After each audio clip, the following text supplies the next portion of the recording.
Vibrato. Vibrato is when you take a note and you shake it really fine and really small movements. Let's take it for an example and I'll show you. Sometimes it's easier to hear things than actually to explain them. So when you hear it and see it, I think you'll be able to do it.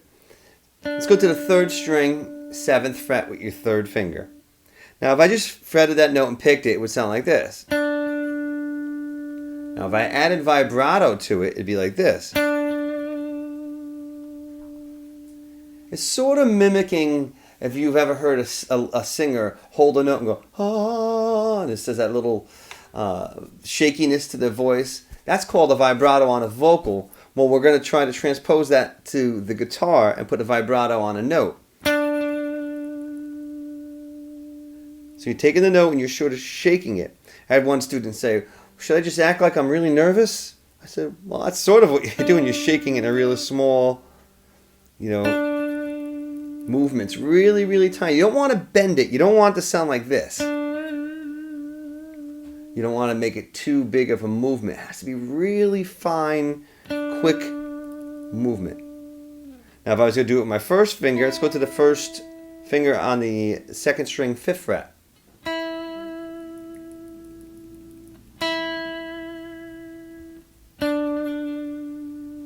Now vibrato is something that you'll develop more and more as you play. Blues players sometimes pride themselves on their signature vibrato, the way they shake the note. And this is another thing that's sort of like in bending.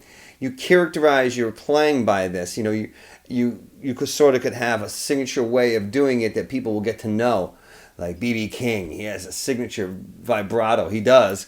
It's like amazing. He makes the notes like sing. That's what they say. And that's basically because he's making that vibrato like a singer uses. So start to work on the technique.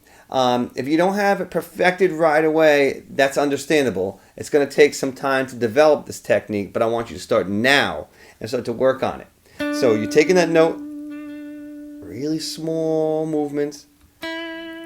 I used to practice this going down a whole scale. Start with the 6th string.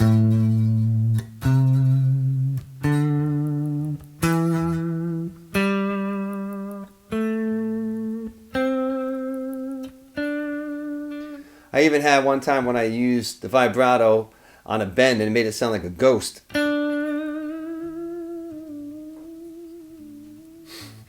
So you can play around and have a little fun with it as well. So work on the vibrato, try playing it with your scales and your notes, and you'll start to develop a great vibrato.